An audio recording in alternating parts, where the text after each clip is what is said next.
Patricia. Bonjour Anne. Bonjour à tous. Bonjour à tous. On va se passer le micro parce que j'en ai qu'un seul qui a assez de batterie. Alors, on se retrouve aujourd'hui avec Patricia pour reparler d'un sujet qu'on avait déjà évoqué il y a plus de 2 ans dans la vidéo numéro 16 intitulée Les émotions dites négatives. Donc, on va parler aujourd'hui des émotions dans une rubrique Pourquoi, comment. Donc, comment gérer, pourquoi et comment gérer nos émotions. Alors, c'est moi qui ai proposé à Patricia de revenir sur ce sujet parce que je trouve qu'on est soumis actuellement à pas mal d'émotions, que ce soit individuellement que collectivement. Et puis, il se trouve que c'est une notion qui est quand même très utilisée en développement personnel, en coaching. Et souvent, on nous exhorte à savoir gérer nos émotions. Donc, et il y a même un film qui vient de sortir, le Vice Versa 2, qui traite que des émotions. Voilà. Donc, je ne sais pas si on aura l'occasion d'en reparler, mais en tout cas, voilà, tout ça pour dire que c'est un sujet quand même d'actualité. Alors, tout de suite, on va voir pourquoi c'est important de gérer, entre guillemets, ses émotions. Peut-être que tu n'utilises pas d'ailleurs ce terme-là. Non, j'utilise pas ce terme-là parce que, alors certes, oui, c'est une gestion, etc. Mais c'est juste prendre du recul par rapport à la situation.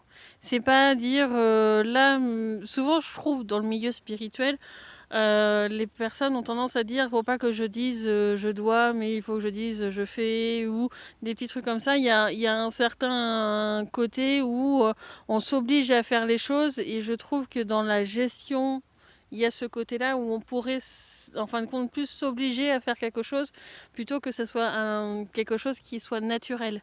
Moi, aujourd'hui, avec les apprentissages que j'ai fait dans le subtil, je peux prendre énormément de recul sur une situation et j'ai pas l'impression de gérer mes émotions. Mais pour autant, en prenant du recul sur les différentes situations, je vais pas forcément me mettre en colère. Je vais pas. Il y a plein d'émotions qui vont pas être autant démonstratives, mais parce que je prends du recul. Ouais, alors je pense qu'on va revenir là-dessus, mais il y a 2 ans, tu nous avais dit dans la vidéo que les émotions sont un indicateur de ce qu'on a à travailler et qu'il faut comprendre pourquoi on ressent ça. Est-ce que c'est toujours ça? Est-ce que ça a bougé depuis? C'est toujours d'actualité, et j'ai envie de dire, c'est presque plus facile justement quand on prend du recul sur la situation, parce qu'on est capable de discerner chaque émotion. Quand à un moment donné on est triste mais qu'on arrive à saturation, il y a de la colère qui arrive en même temps et autre chose, et il y a un amalgame d'émotions souvent qui arrive très rapidement quand on vit les choses, etc. Et c'est très dur de savoir si c'est la tristesse, si c'est la... Enfin, je prends des extrêmes, mais si c'est la tristesse d'avoir perdu quelqu'un ou la tristesse de ne pas avoir pu faire quelque chose. Parce que quand on parle d'émotions, certes, il y a la tristesse, par exemple, mais il y a plusieurs tristesses différentes, avec des causes différentes. Quand en fin de compte, on doit comprendre les émotions, mais il faut comprendre quelle en est la source. Et plus on va prendre de recul sur la situation, plus on va pouvoir discerner en fin de compte tout ça. Et quand on est en plein dedans, tu vas dire je suis triste quoi. Bah, la situation dans la globalité, elle est triste. Mais tu vas pas forcément chercher le détail. Et tu le verras pas forcément parce que tu vas être submergé par l'émotion. Alors que quand tu arrives à regarder une scène de loin, un peu comme dans un film, tu vois, tu arrives à me dire mais non, mais elle est bête ou quoi, elle voit pas que c'est ça ou autre, parce que tu as un regard extérieur avec de la distance. Et en fait, ce qu'il faut, c'est surtout apprendre petit à petit à avoir cette distance-là. Je sais que par exemple, j'ai fait une vidéo, je ne sais plus laquelle, je vous la mettrai en description, où on pouvait aller dans une salle à l'intérieur de son être alors il y avait le jardin, mais il y en avait une autre, pour justement prendre un peu plus de distance sur les choses. Et ça permet donc du coup quand on va là-bas de dire bon je peux peut-être regarder la situation, et puis tu vas avoir les émotions qui sont presque plus, j'ai envie de dire, comme rangées dans des cases. Je ne saurais pas comment le dire autrement, mais tu arrives mieux à discerner le détail des émotions. Alors, on dit souvent que chaque émotion a un sens. Est-ce que tu es d'accord avec ça? Et puis, j'en profite comme j'ai le micro pour poser une deuxième question. Et on dit aussi que derrière une émotion, il y a un besoin non satisfait. Et on dit que c'est celui-ci qu'il faut décoder. Qu'en penses-tu? Alors, pour le premier, une émotion peut avoir plusieurs causes différentes. Donc du coup, je trouve que la première phrase que tu as dit est très restrictive. Est-ce que chaque émotion aurait un sens? Que chaque émotion a un sens, quand je l'entends, il y a un sens, il n'y a pas des sens. Oui. Et je suis désolée, comme j'ai dit tout à l'heure, la tristesse, ça peut être parce que la situation est triste, parce que, je sais pas, un couple s'est séparé, parce que quelqu'un est décédé, parce qu'il y a plusieurs sens derrière. Pareil pour la colère. La colère, ça peut être parce qu'on n'a pas réussi à faire quelque chose, parce que quelqu'un nous a gaulé dessus alors qu'on n'avait rien fait, parce que y a plein de causes différentes. Donc pour moi, chaque émotion n'a pas un seul sens, il en a plusieurs, il faut comprendre lequel c'est. Et ta deuxième phrase, c'était ? On dit que derrière une émotion, il y a un besoin non satisfait et qu'il faut le décoder. Je suis pas d'accord sur le côté besoin non satisfait, mais par contre, il faut le décoder. Ah ouais. Parce que c'est pas forcément un besoin quand tu es triste parce qu'il y a une situation, un décès ou autre. Il n'y a pas un besoin derrière le décès, tu vois. Il y a un besoin peut-être de faire le deuil, mais même quand tu as fait le deuil, tant que la personne n'est pas montée sur d'autres plans, etc., souvent il y a les larmes qui viennent. Moi, je sais très bien qu'au moment de la cérémonie, etc., j'ai des larmes. Dès que la cérémonie est finie, la cérémonie, que ce soit au crématorium ou autre chose, dès que la cérémonie est finie, les larmes, c'est fini. Mais il y a eu besoin d'exprimer les choses et tout ça au moment où l'être va monter, etc. Et c'est normal. Mais après, derrière, moi, souvent, je fais mon deuil assez rapidement avec le travail que je fais. Donc, du coup, le deuil étant fait, j'ai plus besoin d'avoir cette émotion qui s'exprime.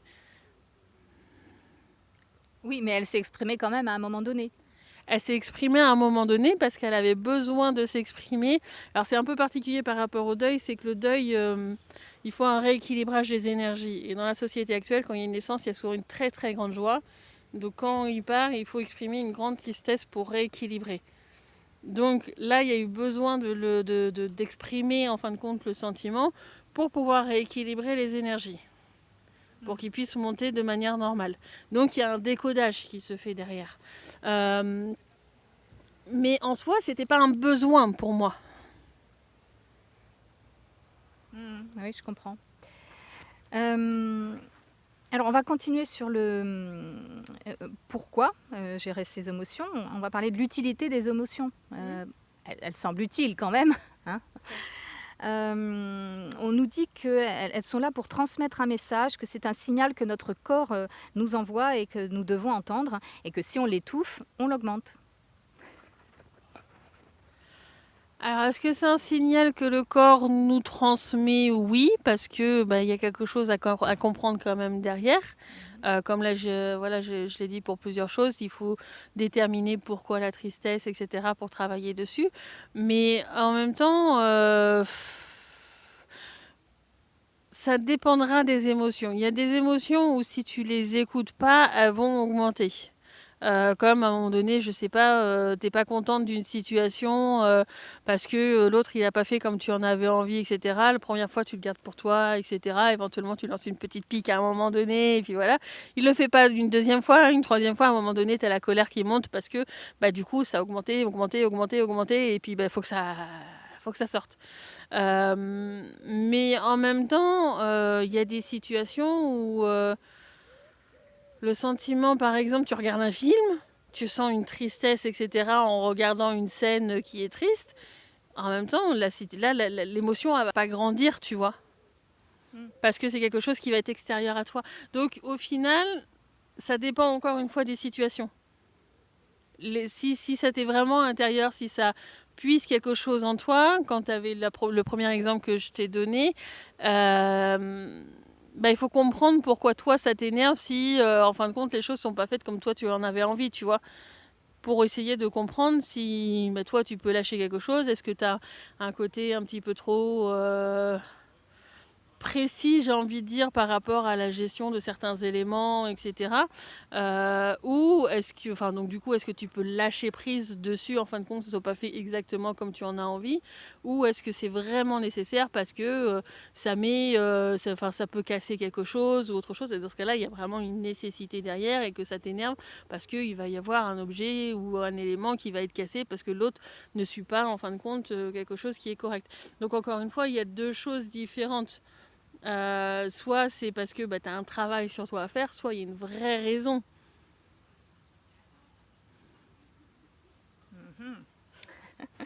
Alors, je vais essayer de rebondir là-dessus parce que ça me fait penser au fait que parfois, on a des réactions disproportionnées par rapport à des situations qui engendrent donc des réactions un peu too much, quoi. Et donc, c'est ce qu'on appelle le pétage de plomb. Bon, on en fait à peu près tous l'expérience un jour. Et voilà, moi, ça me pose question. Comment on pourrait faire pour éviter justement par exemple pour la colère, que ça nous submerge à un moment donné et qu'on ait des réactions vraiment qu'on regrette après, parce que souvent ça nous amène à dire des paroles ou à faire des choses qu'on regrette après. Alors pour moi, c'est pas un élément qui va être direct. Parce que dans ce que je ressens des situations que tu parles, c'est souvent qu'il y a intérieurement quelque chose qui fait monter la moutarde. Hein, et c'est souvent les parties d'être qui du coup... alors pour ceux qui... je mettrai pareil en description, pour moi, dans l'aide de quelqu'un, il y a plein de petits êtres qui font marcher la machine, etc., qui ont aussi des sentiments, une vie et des apprentissages et tout ça. J'en parle dans une des premières vidéos, je mettrai en description. Et donc du coup ces parties d'être là, en fait tu vas sentir leurs émotions, etc. Et des fois du coup ils peuvent ressentir aussi de la colère et tout ça. Donc au final toi tu ressens la colère, les parties d'être vont sentir la colère, et puis ça va continuer. Mais le problème c'est que des fois ils le font exprès pour faire monter la moutarde, parce que ils ont envie que tu pètes un plomb pour générer plein de bordel, et qu'ils n'ont pas toujours une bonne intention ou autre. Et dans ce cas-là, il faut faire le tri intérieur. Et ça se fait en faisant des demandes en justice licites. Voilà, donc c'est moi personnellement, la façon dont je le dis, c'est je demande à ce que l'ensemble de mon être, et donc du coup les parties de mon être qui en font partie, tout élément, tout être qui est contenu dans mon être, soit dans le respect des lois licites, et que si jamais il y a un élément qui n'est pas en respect des lois licites, qu'il soit envoyé en justice licite, et que justice adéquate soit faite. Et donc du coup, en disant ça, si jamais il y a un être, une partie de mon être qui a une mauvaise intention, donc du coup il n'est pas dans le respect des lois licites, parce qu'il n'est pas dans le respect en ayant une mauvaise intention, et les autres parties d'être en fait vont faire des demandes en justice le concernant. Et donc du coup, il va être renvoyé dans la justice pour un jugement, etc. Soit il s'en était pas rendu compte, c'est une manipulation interne pour lui aussi ou autre, il aura des apprentissages, des soins, etc. et il reviendra. Soit c'était vraiment une mauvaise intention intentionnelle, et dans ce cas-là, il va partir de l'être, et puis il y aura un autre être qui viendra prendre son rôle dans la mécanique du corps. Mais je sais, c'est un peu complexe comme ça. Mais en tous les cas, du coup, c'est pas forcément totalement immédiat, parce qu'il y a une demande en justice qui est faite, et puis il faut repérer tous ceux qui ont mauvaise intention, et petit à petit, ça va permettre d'épurer à l'intérieur de son être. Mais c'est un processus qui est long et qui n'est pas forcément totalement immédiat. Mais plus on va le faire, moins ce truc où on va péter un câble va se produire. La vidéo étant assez longue, Anne et moi-même avons décidé de la séparer en 2 parties. Nous vous disons donc à la semaine prochaine pour la 2e partie.